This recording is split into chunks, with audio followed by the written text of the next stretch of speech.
ఎవరు మెత్తటి వాళ్ళైతే వాళ్ళు మోసపోతున్నారు. అందుకే కలియుగంలో మనం నేర్చుకోవాలి, మంచి వాళ్ళంగా మనం ఉండాలి, మెత్తక వాళ్ళంగా ఉండద్దండి.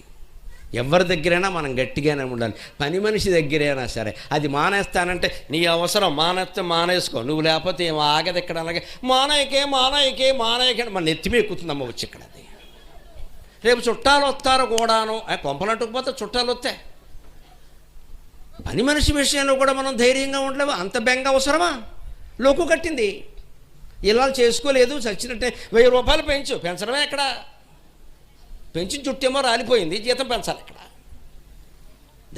ధైర్యం పో, నీ అవసరం పని, నా అవసరం కాదు ఇక్కడ. మాకు ఇంకో 2 సిద్ధంగా ఉన్నారని దాని కళ్ళ ముందే బాబు సుజాత రేపటి నుంచి నువ్వు వచ్చే, అయిపోయింది గొడవ. ఎక్కడికి పోతే సుశీల్ ఇక్కడే ఉంటుంది. ఎందుకంటే సుజాతను పిలిచాం కదా. అది ఫేక్ కాల్ అయినా సరే మాట్లాడేయాలి. మెత్తగా ఉంటే కుదరదు, కలియుగం ఇది.